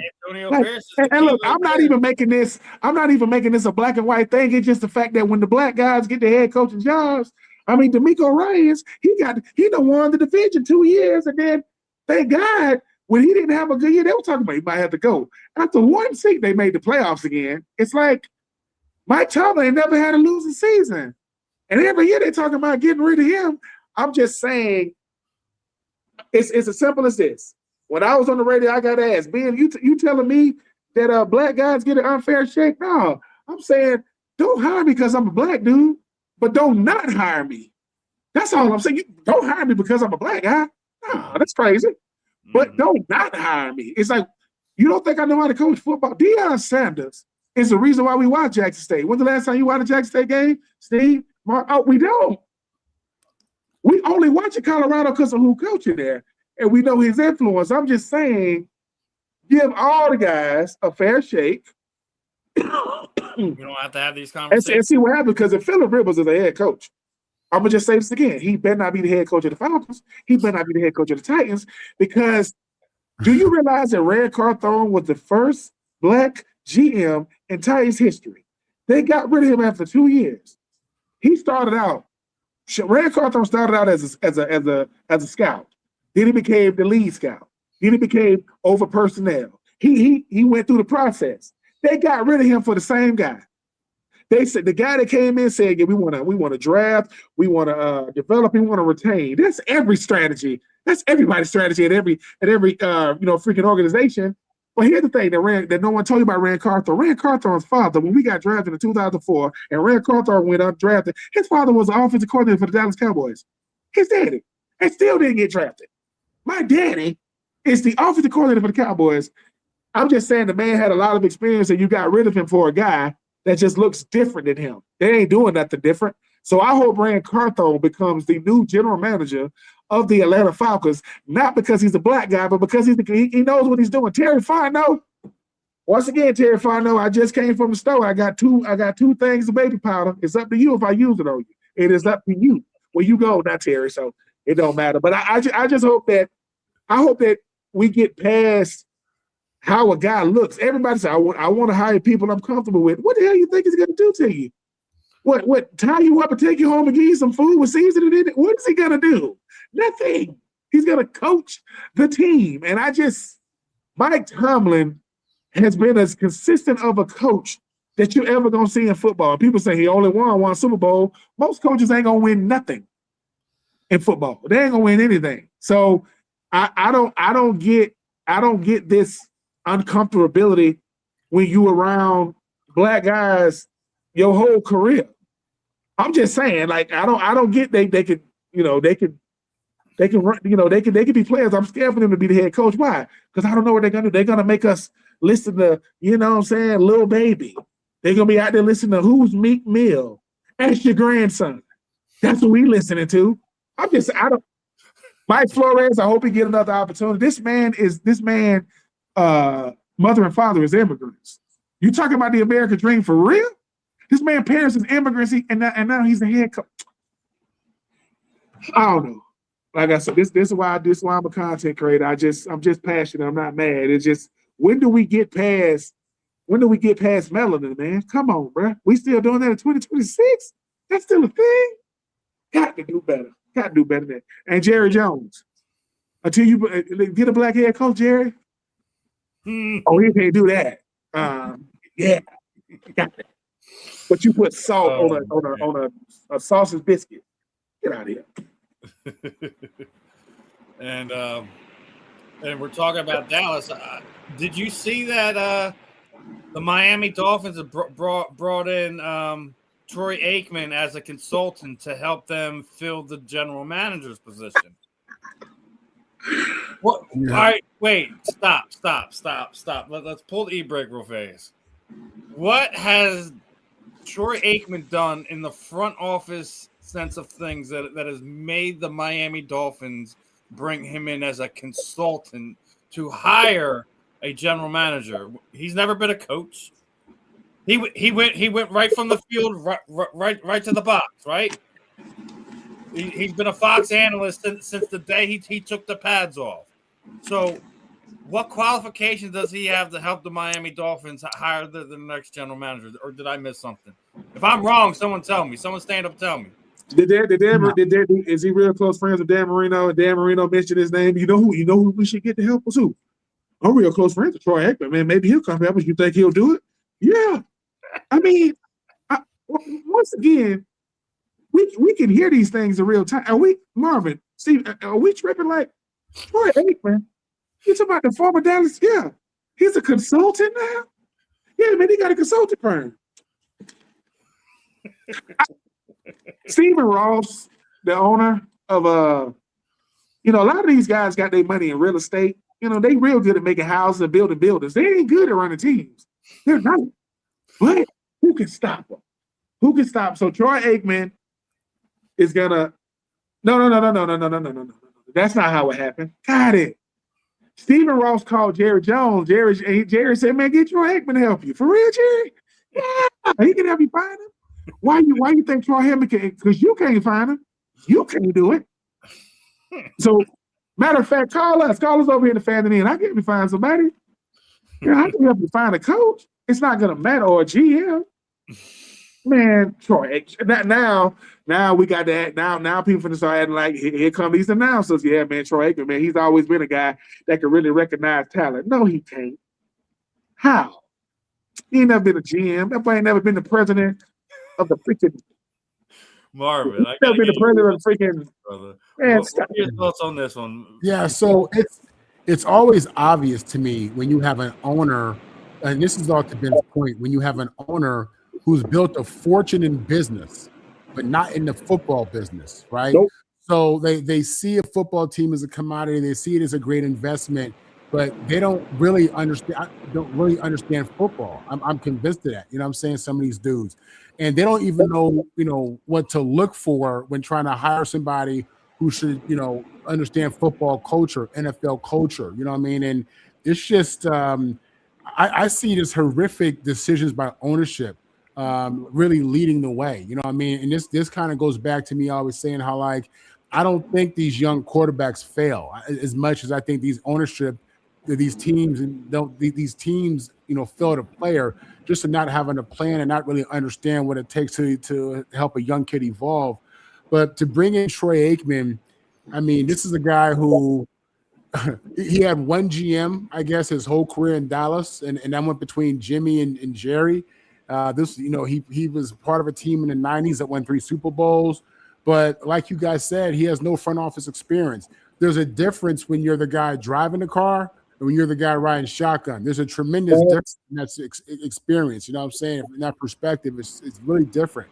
I don't know, outside of just being an NFL quarterback, former NFL player, and now he's, he has Sunday night or Monday Night Football. I don't know what benefit he has and why you would bring in him versus someone who has executive experience. You know what I'm saying? Troy Aikman's I hate to say this because he's a Hall of Famer who I have tremendous respect for, but he's a nobody when you look at, why would you listen to this guy versus, a guy like Mike Lombardi, you know what I mean, who's been doing this forever. I'd go to Chapel Hill, talk to Mike Lombardi.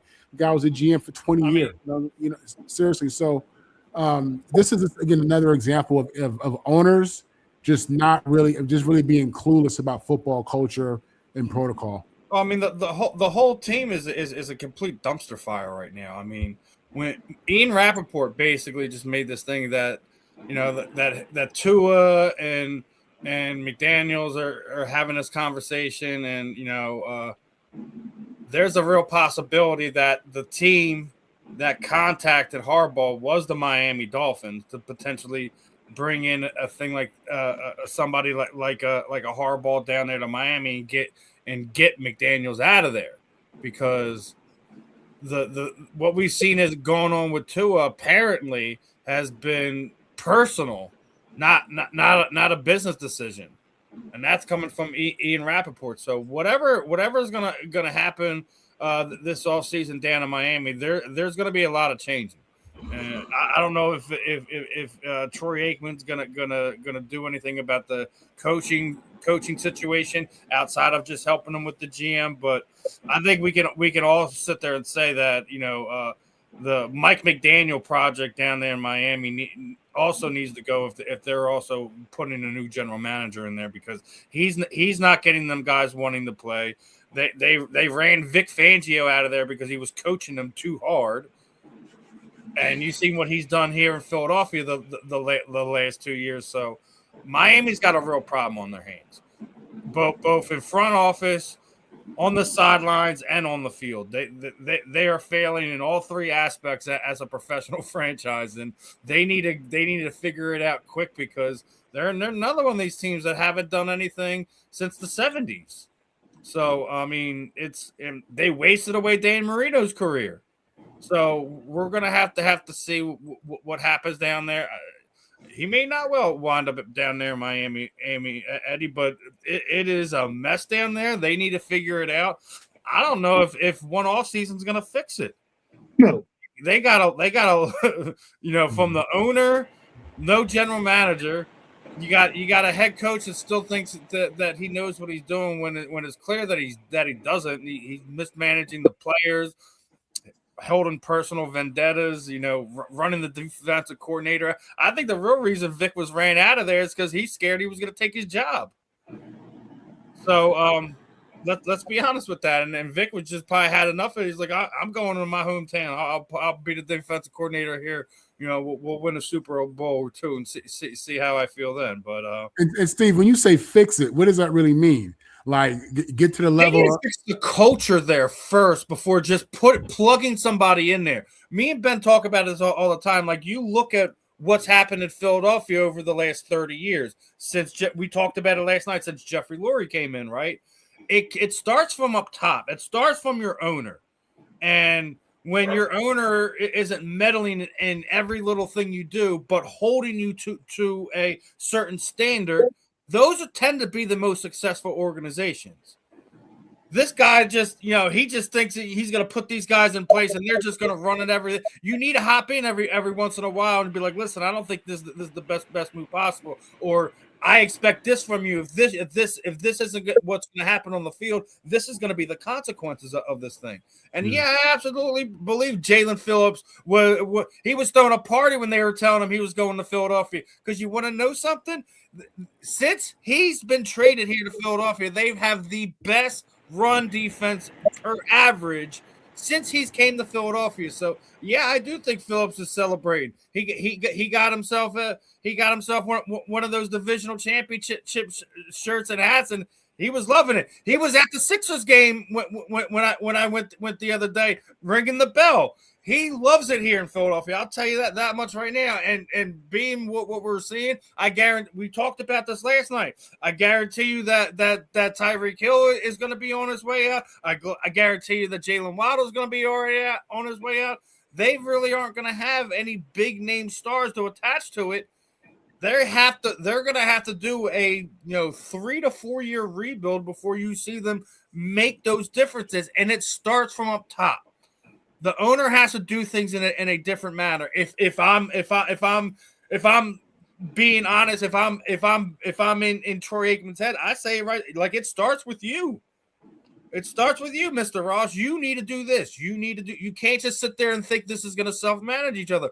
You've had one of the better rosters in the NFL for over the last handful. Y'all put 70 points up on a team within the last 5 years. What happened? Like, I feel bad for Tua at this point in time. They never protected him. Nope. They never protected him. Tell me the last time they drafted an offensive lineman within the first 2 rounds. What was it, Jake Long? I can't remember. Was it Jake Long? You just said it, Jake Long. That's before Tua even got there. That's within the last 10 years. It's ridiculous.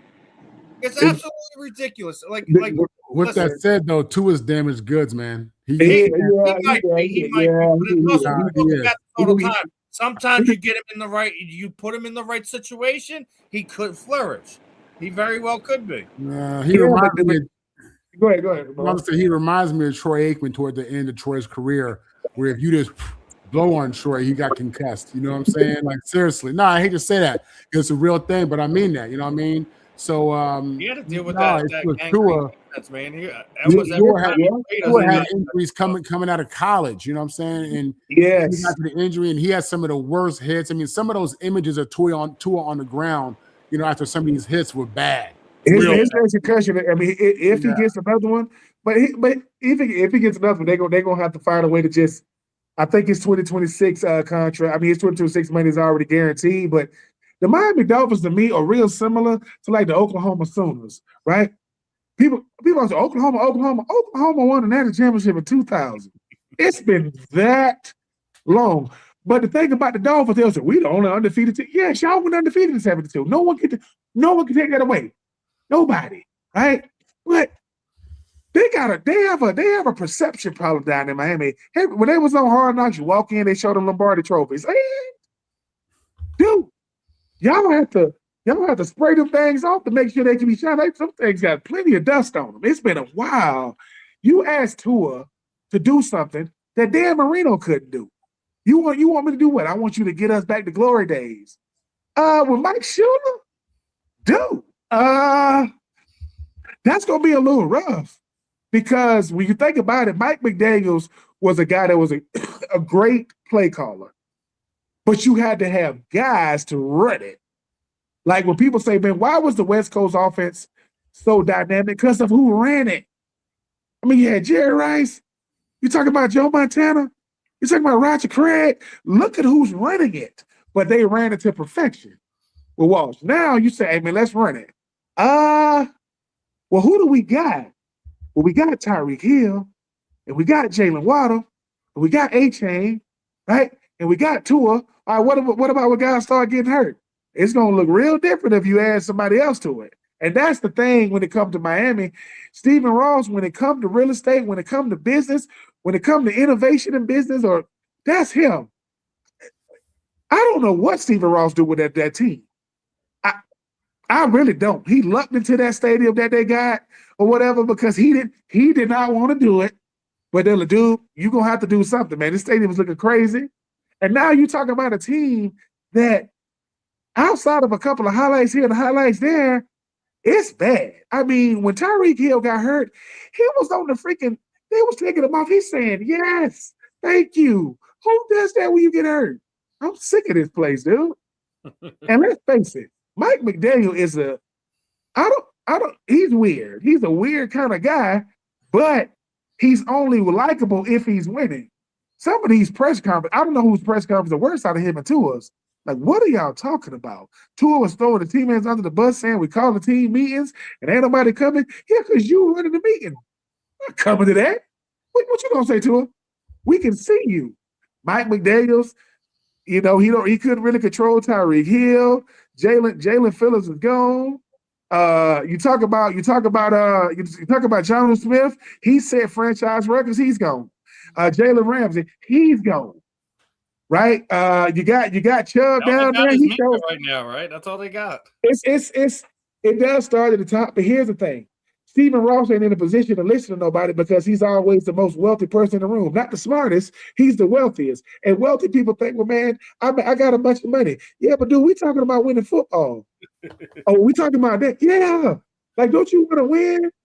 Yeah, I want to win, but I want to do it my way. All right, Stephen Jones. Ross, you want to do it your way? It's going to keep on being this. And that's the thing about football is the smartest minds don't got as much money as the ones who name on the other side of the check. Just because you're the owner don't mean you're the smartest. You bought the team. That's not running the team. I mean, if I go buy a company, I don't run it. I just bought it. I'm gonna let my managers and general managers run it. And that's the part about Mr. Lurie. He hired Howie Roseman to run this thing. It's like if I'm the pastor of the church, don't be, hey, pastor, I heard y'all got this thing next month. Hey, I'll preach on Sunday, bro. I don't know what you talk about. That's that department over there. I ain't got nothing to do with it. I'll preach on Sunday. Me and my wife get in the car, go home, get something to eat. See y'all next Sunday. It's like, can't be everything to everybody. So the Miami Dolphins ain't going nowhere fast. And I don't think Stephen Ross cared one bit. I don't think when they told him that Troy Aikman gonna help him, like Troy Aikman, the quarterback, oh, that's dope. What are he gonna do? Well, he gonna try to help you. Well, I'm gonna make the final decision. Well, what? If you gonna make the final decision, Troy gonna be like, I'm finna go back over here and call some games with Joe Buck. I'm gonna be over here calling. Well, half of my games gonna be the Cowboys, though. I would wonder how many Cowboys games Troy Aikman get the call. But yeah, I don't understand. So Phillip Rivers is getting head coaching opportunities. Troy Aikman is a consultant. Kevin Stefanski gave Shedeur the wrong wristband. DK Metcalf put his hands on the oh my God, this boy right here. Put his hands on the fan, and then when asked about it, I can't talk about it. What you think we was going to ask you when you came back to the team, DK? How are you? Are you okay? I can't talk about it, but you can grab somebody. NFL is nuts. Let's talk some wild card weekend, right? Now, the playoff tree is situated, right? Green Bay's going to Chicago. San Francisco's coming to Philadelphia. Rams are going to Carolina. The Texans are going to Pittsburgh. Buffalo is going to Jacksonville. And you have the Chargers going to New England, right? I'm going to start this one off first, and this was the topic for the day, right? Will Josh Allen take the Buffalo Bills to their first road playoff win since 1992. They haven't won on the road since 1992 when Jim Kelly in the run and shoot offense was running around there in Buffalo. So I'm gonna pull this one back up. How do you see this the playoff weekend playing out? you're talking to me, I think the Bears are going to beat Green Bay. Green Bay is too banged up. I think it's tough to beat a team 3 times in one season, but it's not impossible. I think the Bears do it, especially after embarrassing themselves with the Lions last week. I do think San Francisco comes in, plays a tough game. Philadelphia wins it. And I'm actually going to show you a reason why I think Philadelphia wins it here in a second, because one of the referees are coming in, Alan Eck. When refereeing the Eagles game, they're 8-1, including the NFC Championship game from 2023 when the Eagles played the Niners. So I think that is something you can't overlook. I do believe the Rams take care of the Panthers, despite the fact of losing to them within the last month. I do think it's going to be a tough game, but the Patriots are going to beat the Chargers. I do think the Jacksonville Jaguars will upset the Buffalo Bills. I like their defense, and I also like the Texans beating those Pittsburgh Steelers. I know your cousin going to be a little upset about that. He's been showing us his Pittsburgh love last night. But Marvin, what are your thoughts? What do you look at when you see this playoff tree? Who do you like wild card weekend, brother? What are your picks? Yeah, like I said, I think Drake May's playing at an all-time high level right now. He looks so good. That team is so dependent on him, and he really responds. I got the Patriots beating the Chargers without question. Buffalo Bills, Jaguars. Jaguars are real.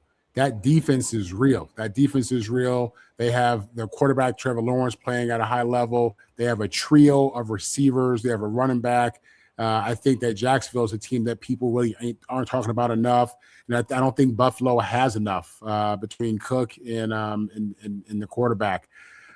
Texans, Pittsburgh. DK Metcalf's coming back, but the Texans are bringing that defense. Defense travels. That defense is real.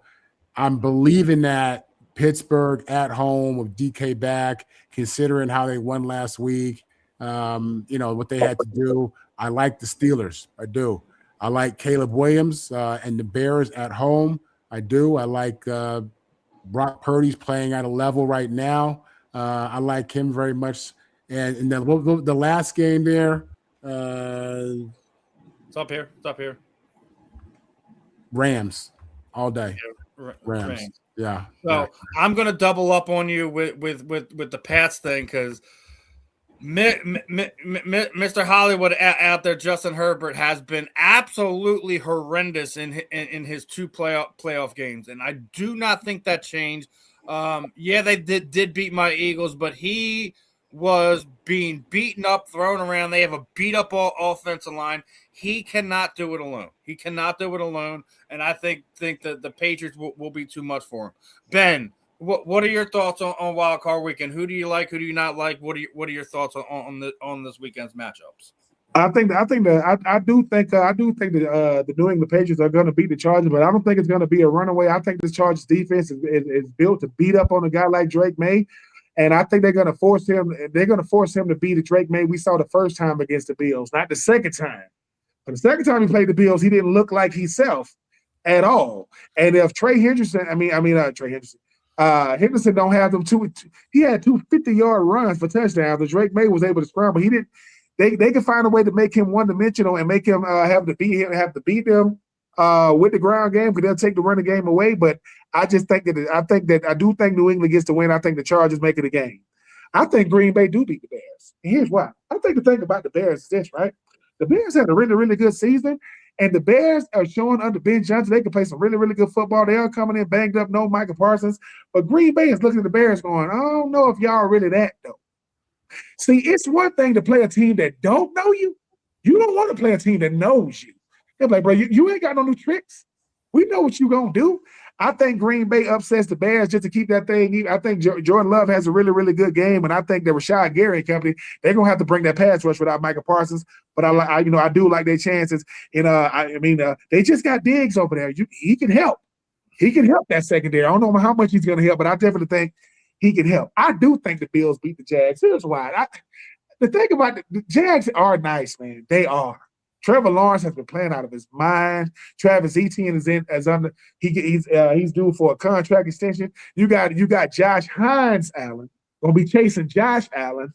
I just think that Josh Allen is at his best when the cards are stacked against him. I think he's the guy that's going to go out there and will his team to a win. They defense with Greg Rousseau and Bosa and company is good enough to force Trevor Lawrence into some mistakes, because the regular season is different than the postseason. Now, postseason, you ain't going for it on 4th. Now, you putting that thing. You gonna play straight up. You ain't doing no tricks.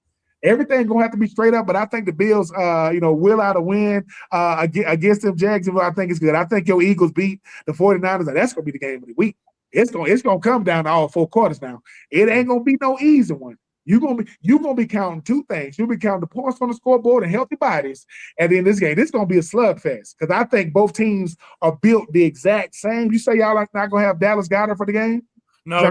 Dallas Goedert is going to be playing. Grant Calcaterra got a hip drop tackle, and his knee's a little banged up. So, and fortunately, Brent Toth went down instead of Landon Dickerson. So that's why I'm glad they did rest him, because you'd be down at least 3 starters if they did. The Commanders were playing with a chip on the shoulder because they were salty. They got beaten. They own stadium. So, as much as we're against that, I think we'll be all right there. But like I just said, the referee, when reffing Eagles games 8-1, and one of those wins was that aforementioned 2022 NFC Championship game where Brock Purdy got knocked out and they were down to basically a running back taking snaps at quarterback. Okay, the Rams versus the Panthers. This game is going to be better than people give it credit for, because the Panthers already beat the Rams during the regular season. It's hard to beat a team twice, but I just think that Coach Canales, the head coach and also play caller of the Panthers, he's gonna be aggressive. Because why not? Why would you not be aggressive, right? You ain't got nothing to lose. You don't want to come in the game. We held some plays back. We were trying to be conservative. Shut up. Throw the football. You got two-headed monster at running back with Chuba Hubbard and Rico Dowdell, and then you talk about Ted McMillan. Can you get that passing game going? But I still got the Rams. I just think they're a better team. But my last game, I got the Texans beat the Steelers for 3 reasons. Danielle Hunter, Will Anderson Jr., and Derek Steele. Derek Steele is gonna shut DK Metcalf down. DK Metcalf gonna come out there looking like an action figure. He gonna say, "This dude," and Derek Steele gonna say, "Yeah, me. I'm a first-team All-Pro cornerback, youngin. Yeah, I know you got all the money, but you ain't never watched me play. We're standing in front of me right now. I just think this Texans team, who everybody left for dead during the season when CJ Stroud got hurt, not only did they make the playoffs, DeMeco Ryans has been the head coach for 3 years, made the playoffs 3 years, won the division 2 of those 3 years. Ain't nobody talking about him enough. See that? He all right. Is he? No, he knows what he has to do to keep his job, because during the season they thought, hey, man, he might be on the hot seat. After 1 season? But I got the Texans, I got New England, I got the Bills, I got Green Bay, I got your Eagles, and I got the Rams. I think these games, I think the Chargers are going to be a better game than people give it credit for, as well as the Rams and the Panthers. But I think the game of the week is going to be 49ers Eagles. That's going to be the game to watch, because Christian McCaffrey he nasty good. If the real Saquon Barkley show up, that could be the X factor. Now, if he shows up and he's running the way he's going to get, but also what I want to see is give Tank Bigsby needs more than 5 carries Sunday afternoon. Tank Bigsby has not been getting the love. He hasn't been getting the carry, and obviously being behind Saquon Barkley. But every time he's been on the field, he's getting those gas plays. You know, those splash plays that you weren't getting from Saquon, he's getting them. So I'd like to see him have more than 5 carries. If Tank Bigsby has more than 5 carries, it's not going to be a close game. It's not. They gonna hit them home runs on the running game. One more thing I want to bring up as we get to close this out, and it is arguably one of the funniest things I've come across this early in the year. The Las Vegas Athletics went to go and hit the copyright for it, and the trademark denied them the trademark for Las Vegas Athletics or Vegas Athletics. Is beyond me. How does a professional team not able to get the copyright for their team? Ben, what's going on? Here's the thing. Okay, when the Raiders first went to Vegas, everybody thought, okay, at least they're gonna keep the A's. No, which means we talking about being proactive. Look, we got to snatch that trademark, even if we stay in Oakland. You can't wait. Because this is what really happened, probably. Somebody else already got it. You waited. They're not going to give it to you because you're the Vegas Athletics. Man, we waited. We can't get trademark. No, you waited. No, they should have respected that. No. Come on, man. We got to be better than this. Like, this ain't like a book that you can call it anything you want. Oh, I want to make it so that I have a podcast called 84 Reasons.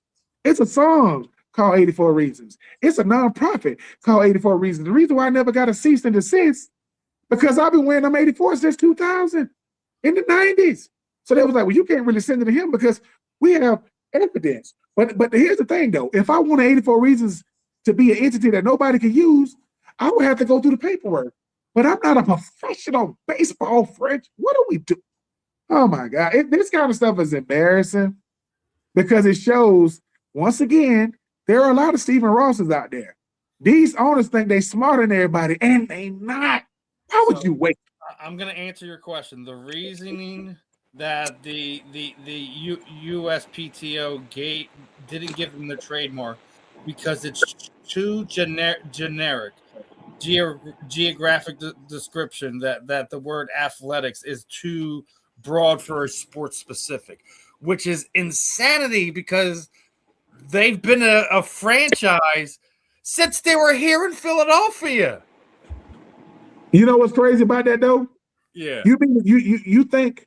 Do you really think they're the first team that heard that before? And the other teams got around it. Yeah, they'll get it done.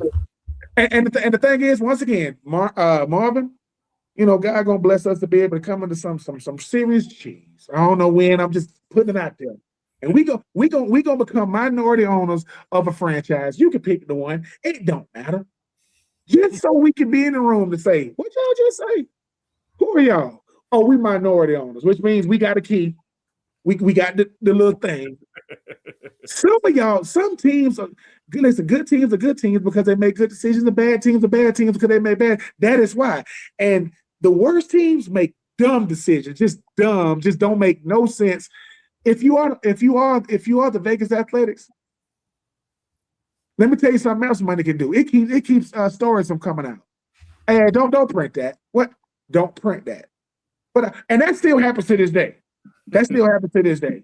Because here's the thing, right? I was at, not to get my free pub, I was at Dick's Sporting Goods, early this week or whatever. I said, dang, man, y'all shoe game now got nice. You know what he said? Because we bought Foot Locker. See, people that make moves, they just do it in silence. And next thing you know, stuff goes like this. And the Oakland A's, you couldn't even stay in freaking Oakland. Oh my God, man, don't get me started about the Oakland because I was out there. It is a travesty that they lost that team. Football is different. You lost the A's, man. That's the only thing Oakland had. They done lost Golden State. They in San Francisco now. You done lost the freaking Raiders. They in Vegas. Now you lose the baseball team. All you got now is Marshawn Lynch. Better hope he don't want to relocate. Because my goodness, that's all you got. Yeah.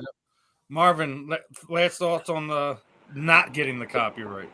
Well, yeah, I mean, it's for the A's, it's about assets. And as Bennett said, one of the first things that needed to do was be able to secure the actual name legally. And then when you said it was denied, my first thought was that it is too vague. I've worked with intellectual property for like 2 decades. Without question, they're going to refile. They will refile. They will add verbiage to make it specific to what they do in professional baseball, yada, yada, yada. They're going to get it. There's too much money at stake for them not to get it. You know what I'm saying? Yeah. So that's why they're going to get it at the end of the day. That's my take.